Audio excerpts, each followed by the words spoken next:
bom estarmos mais uma vez reunidos para aprender a palavra do Senhor. Que Deus nos abençoe nesse culto a Ele, toda a honra, toda a glória.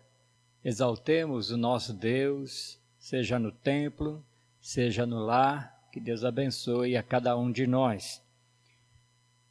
O texto que vamos ler agora, de Lucas 4, 16 a 21, nos diz assim: Indo para Nazaré, onde fora criado, entrou num sábado na sinagoga, segundo o seu costume, e levantou-se para ler. Então lhe deram o livro do profeta Isaías, e abrindo o livro, achou o lugar onde estava escrito: O Espírito do Senhor está sobre mim, pelo que me ungiu para evangelizar os pobres, enviou-me para proclamar libertação aos cativos e restauração da vista aos cegos, para pôr em liberdade os oprimidos e apregoar o ano aceitável do Senhor. Tendo fechado o livro, devolveu-o ao assistente e sentou-se. E todos na sinagoga tinham os olhos fitos nele.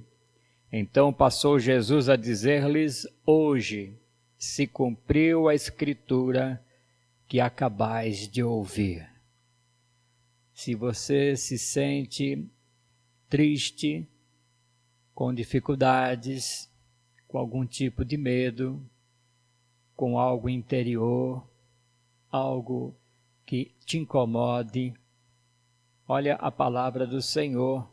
O Espírito de Deus está sobre Jesus e Ele veio dar alívio, conforto, consolo, libertação, que os cegos passem a enxergar, que os oprimidos sejam libertos, e está a anunciar o ano aceitável. Esse ano de 2020 tem sido muito difícil, mas para o Senhor sempre será o ano aceitável, o ano bom, o ano de se proclamar as boas novas. Todos olharam para Ele e Ele disse: Esta escritura hoje se cumpriu em mim. Que Deus nos abençoe, que Cristo faça a diferença no nosso viver. Vamos orar. Senhor, nós temos o alimento na Tua palavra, nós temos o alimento para o nosso físico, o Senhor sabe das nossas necessidades, mas que cada um aprenda a pedir, a se abrir diante de Ti. Tu és um Deus de amor, portanto te agradecemos pela mensagem do Senhor Jesus Cristo, pela sua vida, o que ela representa, o que ela é para nós, libertação, o caminho, a verdade e a vida. Ninguém vai a Ti se não for por Ele. Graças te damos por poder trilhar neste caminho. Nos abençoe para esse culto, em nome de Jesus. Amém. Louvemos ao Senhor com os cânticos.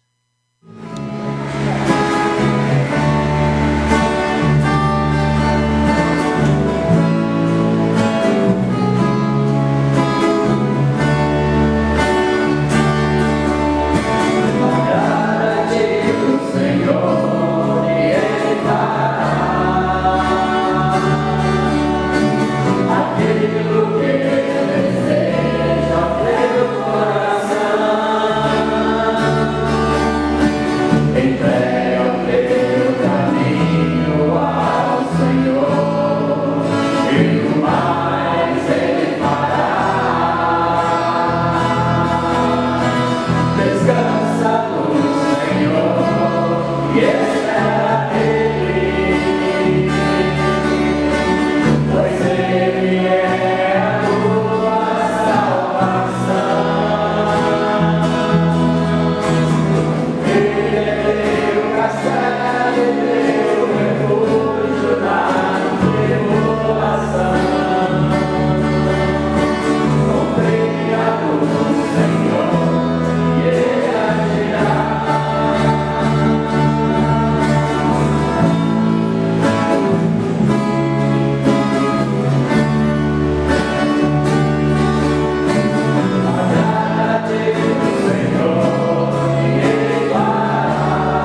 Irmãos, vamos meditar nessa mensagem que tem como tema como um jardim regado.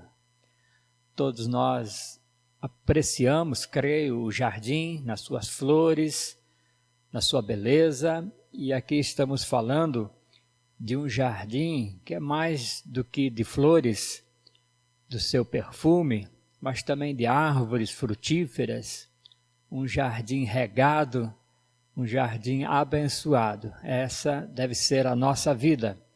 O texto é o de Isaías 58, 10 e 11. Diz assim esse texto: se abrires a tua alma ao faminto e fartares a alma aflita, então a tua luz nascerá nas trevas e a tua escuridão será como o meio-dia. O Senhor te guiará continuamente, fartará a tua alma até em lugares áridos, desérticos, e fortificará os teus ossos, lhe dará saúde. Serás como um jardim regado e como um manancial cujas águas jamais faltam. Que bênção, que Deus nos abençoe para esta mensagem neste dia. Para colhermos esse fruto, de sermos esse jardim regado do manancial, cujas águas jamais faltam, é dito que precisamos fazer algumas coisas. E diz assim o texto: se abrires a tua alma ao faminto. Quantas pessoas têm necessidade? E Deus nos convoca, nos chama para ajudarmos estas pessoas e também fartares a alma aflita. Muitas vezes a necessidade é do que comer, mas muitas vezes a necessidade é psicológica, é espiritual, desavenças no lar, questões pessoais. E nós, com Cristo no coração, com a palavra, podemos ajudar essas pessoas aflitas. E essas pessoas estarão aí pelo mundo afora, nas suas necessidades. Que estejamos, portanto, atentos a isso. E quando agimos dessa maneira, porque essas boas obras seguem aqueles que creem em Jesus Cristo, então diz o texto que as trevas se tornarão em luz. A luz da minha salvação, da salvação de Cristo, brilhará ao nosso redor, e a escuridão em que vocês vivem ficará igual à luz do meio-dia. Que bênção para nós! Não vivemos nas trevas, mas vivemos na luz, que não é nossa, mas é a luz do Senhor Jesus Cristo. Também nos diz o texto que teremos direção. Eu, o Senhor, os guiarei, até mesmo no deserto eu lhes darei de comer, e farei com que fiquem sãos e fortes. Vocês serão como um jardim bem regado, como uma fonte de onde não para de correr água. Deixe a sua mente imaginar, veja se é isso que você tem vivido. Um lugar de manancial onde jorra a água, um jardim bem regado, um jardim bem cuidado. É assim a sua vida? Você pode desfrutar disto. É assim que Deus quer que vivamos. Ele fará isto por nós. Quem não gosta de ver um jardim bem cuidado? Nós apreciamos a natureza de Deus, as plantas, os pássaros, a abelha que vai retirar ali o mel, apanhar uma fruta no pé, coisa boa, coisa maravilhosa. E aqui está dizendo que a nossa vida será como uma fonte jorrando sem parar. A Claudete ganhou uma bombinha que jorra água e ela fez questão de fazer uma fonte. Era o sonho dela há muito tempo, ela tinha pensado nisto e gastou tempo, investiu na sua criatividade. E aqui está a fonte que ela fez, e é uma fonte que faz um barulhinho tão gostoso para dormir, para se apreciar. algo tão pequeno e tão belo, e nós podemos pensar para as nossas vidas algo grandioso, um belo jardim, cada vida um jardim, cada vida um manancial cuidado pelo Senhor. Jesus é o jardineiro, Ele é que cuida desse jardim que é a nossa alma, que é a nossa vida. Ele faz crescer em seu jardim toda espécie de árvores frutíferas, faz brotar rios e flores para perfumar. Deus mesmo criou o jardim do Éden com essas características, ali colocou o homem, colocou a mulher. Pena que o pecado faz separação de Deus e o homem, mas jardim é a especialidade de Deus. Jardim bem cuidado é do próprio Deus. E quando falamos de jardim, falamos de flores e seus perfumes, lembramos que o crente é o bom cheiro de Cristo para aqueles que se salvam. O Senhor mesmo planta, o Senhor cuida, dá fertilizante, que é o alimento das plantas, que para nós é a palavra de Deus, corta os galhos porque se faz necessário, as folhas que não são necessárias, para que no futuro esta árvore, essa planta, possa dar muitos frutos ou muitas flores. Deus age assim conosco, para o nosso próprio bem, para ficarmos viçosos e bonitos num jardim bem bonito, regado pelo Senhor. Nós queremos aqui demonstrar alguns tipos de plantas, de árvores, e vamos imaginar esse jardim grande, belo, frutífero. E que jardim somos nós? E você vai poder fazer essa comparação. Número 1, árvore de casca grossa. São pessoas que se tornam indiferentes às emoções dos outros e até mesmo das suas próprias emoções. Têm dificuldades em enfrentar suas fraquezas, suas dificuldades e usam uma capa para camuflar. São orgulhosas, negam os problemas, mostram uma super espiritualidade. Ei, o crente casca grossa. Segundo, o planta de estufa. Imagine aí a planta de estufa, são pessoas super, hipersensíveis, não suportam nenhum tipo de pressão, enfrentam e vencem os problemas dentro de seu ambiente, mas não vencem seus medos e crises interiores. Fica ali na estufa, fica esperando o momento, mas não aguenta a pressão, esse daí também não está muito bem. Agora temos os cactos. Esses têm uma capacidade enorme de armazenamento, passam a armazenar tudo que recebem e muitas vezes até mesmo o veneno das cobras que passam por suas vidas. Ficam armadas em atitude de defesa e quando alguém se aproxima para lhe tocar, percebem seus espinhos que impedem a aproximação. São pessoas que ferem na mesma medida em que foram feridas. Quarto lugar, a planta de redoma. São aquelas que vivem distante de tudo e todos.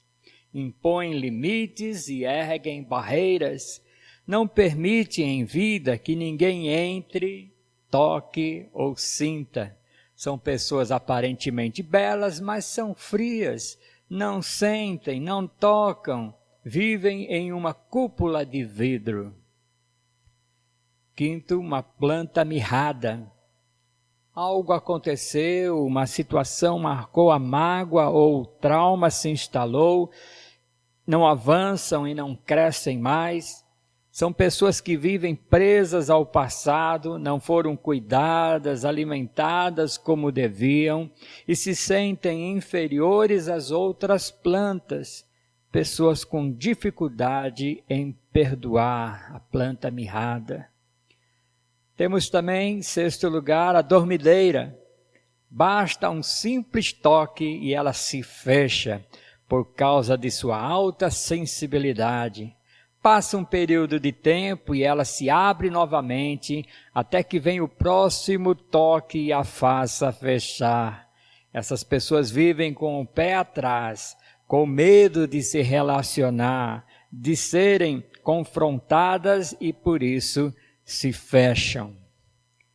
7º lugar, o espinheiro. São cheias de defesa, constroem uma muralha e uma imagem para manter os outros afastados, ao mesmo tempo que espetam por todos os lados. Em 8º, a planta carnívora.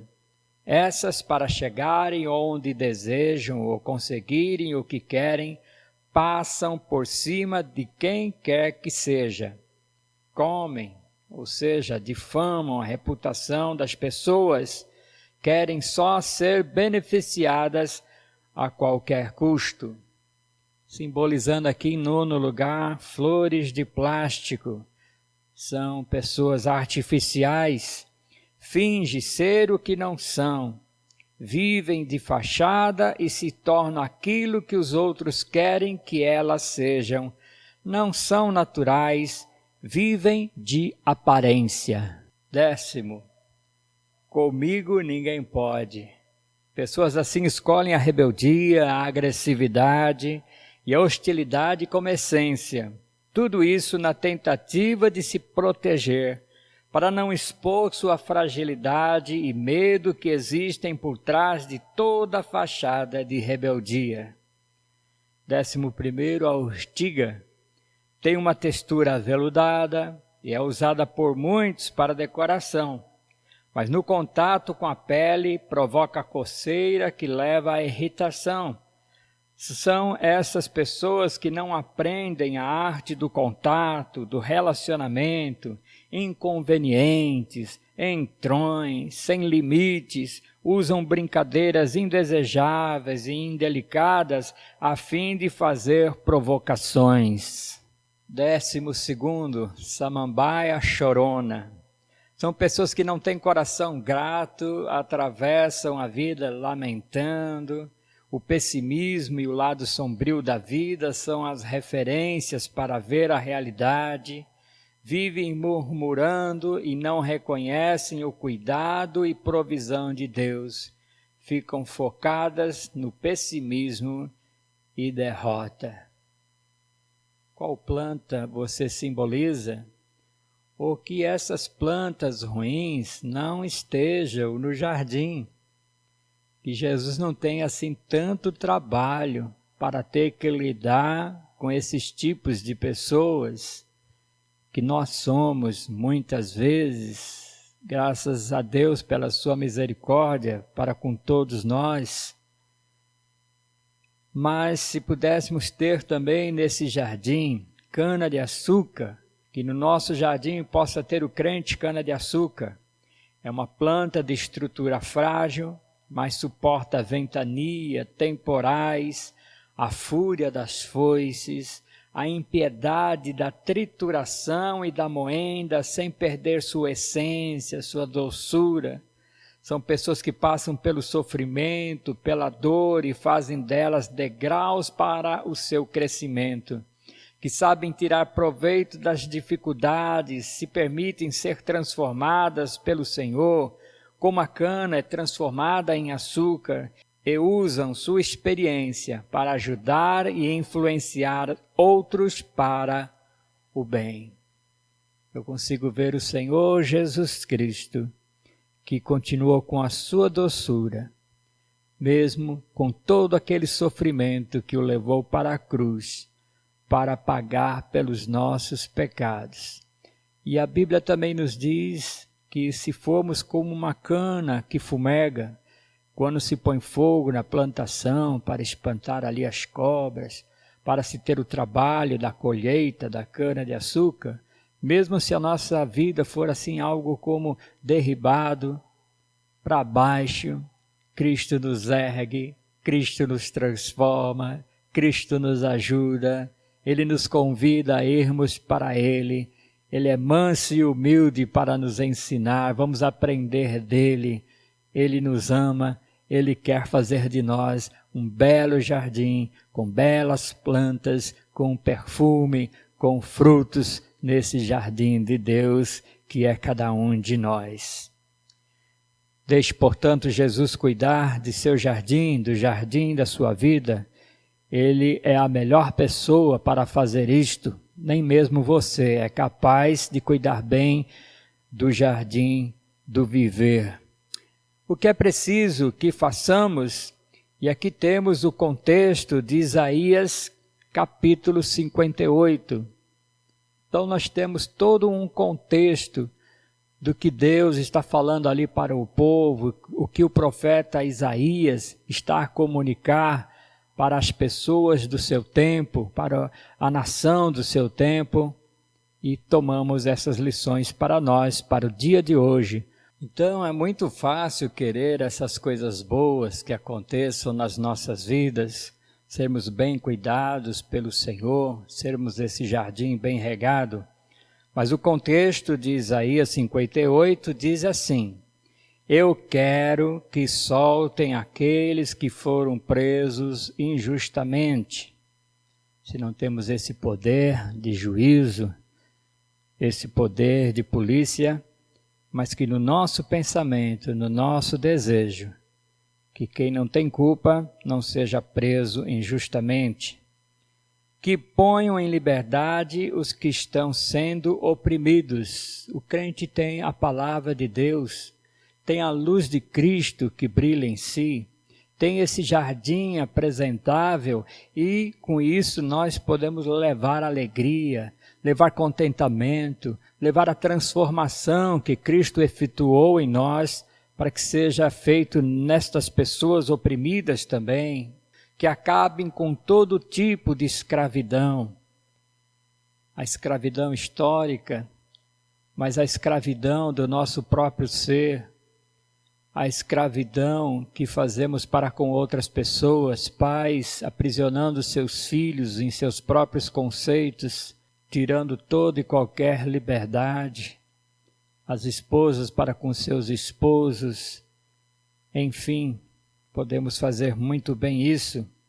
O texto aqui está falando também de jejum, e Deus está falando que não é o jejum da falta de alimento que Ele está querendo, mas é o jejum, Ele diz assim, o jejum que me agrada é que vocês repartam a sua comida com os famintos, que recebam em casa os pobres que estão desabrigados, que deem roupas aos que não têm, e que nunca deixem de socorrer os seus parentes. Quando acontece um desastre, que seja natural, que seja provocado pelo homem, e as pessoas se levantam para ajudar, dando alimentação, dando a roupa daquele que tem necessidade. Isso é importante. E aqui está falando, não podemos deixar de socorrer os nossos parentes.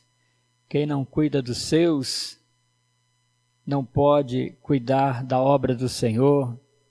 Quem não ama os seus queridos, como pode ser um jardim bem regado? Então fica aqui o socorrer também os parentes, os mais próximos. Aí sim, então, a luz da minha salvação, da salvação do Senhor, brilhará como o sol, e logo vocês todos ficarão curados. Olha, porque ficamos muitas vezes enfermos, porque somos egocêntricos, somos voltados para nós mesmos, não estamos preocupados com o que acontece lá fora, com o que acontece com aquele que está doente. Nós também ficamos enfermos por causa disto, mas ficaremos curados. O Senhor Salvador nos guiará, e a presença do Senhor Deus nos protegerá por todos os lados. Quando nós gritarmos pedindo socorro, Ele nos atenderá. Pediremos a ajuda dEle e Ele dirá, estou aqui. se acabarem com todo tipo de exploração, com todas as ameaças e xingamentos, se derem de comer aos famintos e socorrerem os necessitados. Olha só o contexto, porque quando está falando aqui do jejum, é alguém que estava próximo de Deus, que queria alcançar a presença do Senhor, queria estar humanamente falando quebrantado perante Deus, mas o que Deus estava a exigir não era isto, e sim que se prestasse mais assistência ao necessitado. Nós vemos isso em Jesus quando ele está ali, foi o texto que nós lemos no início, quando ele está pregando em Nazaré. Texto de Lucas capítulo 4, indo Jesus para Nazaré, onde fora criado, entrou num sábado na sinagoga, segundo o seu costume, e levantou-se para ler. Então lhe deram o livro do profeta Isaías, o mesmo profeta que estamos vendo nessa oportunidade, só que aqui no capítulo 61. E abrindo o livro, nesse capítulo 61, achou o lugar onde estava escrito: o Espírito do Senhor está sobre mim, pelo que me ungiu para evangelizar os pobres. Missão de Jesus. Enviou-me para proclamar libertação aos cativos e restauração da vista aos cegos, para pôr em liberdade os oprimidos e apregoar o ano aceitável do Senhor. Eu fui pobre no espírito, pobre sem Cristo, sem Deus, mas ele veio na evangelização e me tirou dessa pobreza espiritual. Ele veio e proclamou libertação ao meu ser cativo pelos pecados, e Cristo me libertou. Eu era cego, não enxergava nada pelo lado espiritual, e Cristo me restaurou as vistas e me pôs em liberdade. Eu, um oprimido, fui liberto pelo Senhor. Todo crente é assim, com todo crente acontece isso, porque ele pregou o ano aceitável do Senhor Deus, a salvação em Jesus Cristo. Jesus me alcançou, Jesus te alcançou, que esse evangelho possa alcançar muitas pessoas e que essas bênçãos estejam sobre muitos. E aí nos diz o texto: tendo fechado Jesus o livro, devolveu-o ao assistente, sentou-se, e todos na sinagoga tinham os olhos fitos nele. Então passou Jesus a dizer-lhes: hoje se cumpriu a escritura que acabais de ouvir. Quando alguém aceita Jesus, se cumpre essa palavra que Jesus veio para transformar, para dar uma nova vida, um novo nascimento, para participarmos da família de Deus, para sermos esse jardim bem regado. Jesus, portanto, é o nosso maior exemplo. Irmãos, com tudo isso, se nós aplicarmos e orando para que Cristo nos leve para termos esse entendimento e prática, aí existe uma colheita farta que Cristo promove para as nossas vidas. Então diz assim: a luz da salvação dele brilhará em nós. Não se esconde a luz.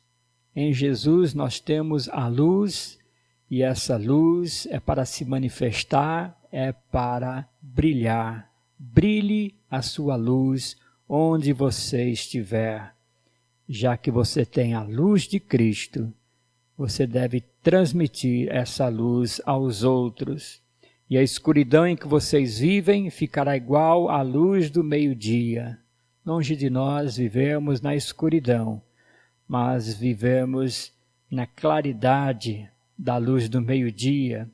O Senhor promete estar conosco, diz ele: sempre os guiarei, como o bom pastor que conduz as suas ovelhas, nos guia o Senhor. Até mesmo no deserto, eu lhe darei de comer. Aqui a palavra está dizendo que nossa vida, em alguns momentos, será de deserto, será de secura, de necessidade. Então, nós não estamos livres de viver tempos de deserto, mas até mesmo no deserto, se for preciso passar por ele, eu lhes darei de comer, como ele fez com seu povo na travessia daquele deserto para conquistar a terra prometida. Antes da terra prometida, o deserto, mas não faltou a comida, não faltou a água para se beber, a roupa não se envelheceu, os sapatos não ficaram deformados e nem as suas pernas incharam do tanto que caminharam. Esse é o nosso Deus que faz tudo isso por nós. E farei com que fiquem sãos e fortes. Ao andar no deserto, a ideia dos ossos ressequidos, na pele magra, mas aqui diz que nós ficaremos sãos e fortes num jardim bem cuidado, num jardim bem regado. Vocês serão esse jardim bem cuidado do Senhor, como uma fonte de onde não para de correr água. Irmãos, que bênção!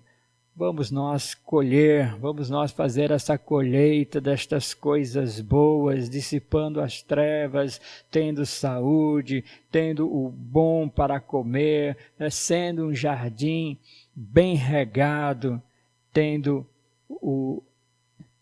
boas coisas para a nossa alimentação, sendo um jardim bem regado e essa fonte de onde correm as águas, que jorram as águas, como Jesus diz que quer dar vida em abundância para nós.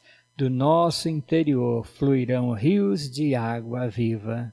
Você tem essa bela esperança, bela certeza para a sua vida. Que Deus te abençoe para você não ser aquelas plantas que têm ressentimento, têm mágoa, que não sabem perdoar, representadas aqui, mas que possamos ser flores, árvores, frutos apreciados pelo nosso Deus. Afinal, é Ele que cuida de mim, é Ele que cuida de você. Que você seja uma bênção e seja um jardim bem regado.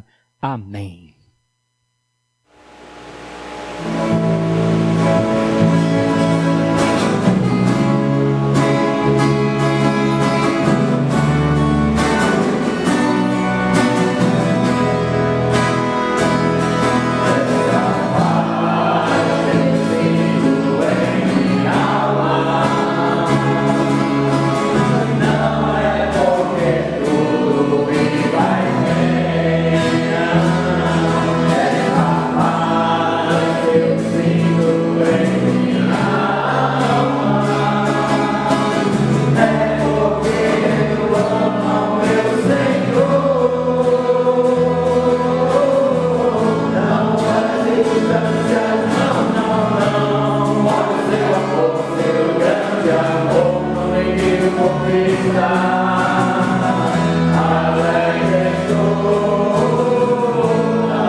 ainda refletindo no que nós ouvimos nessa mensagem, você tem permitido que o seu jardim tenha erva daninha? Você está dando muito trabalho para o Senhor Jesus? Ele quer fazer um belo jardim, um jardim bem regado, um jardim apreciável. Tudo isso Ele tem para te dar. Se achegue a Ele e Ele se achegará a vós. E que Deus te abençoe e te guarde. O Senhor faça resplandecer o rosto sobre ti e tenha misericórdia de ti. O Senhor sobre ti levante o rosto e te dê a paz. Amém. Que Deus o abençoe.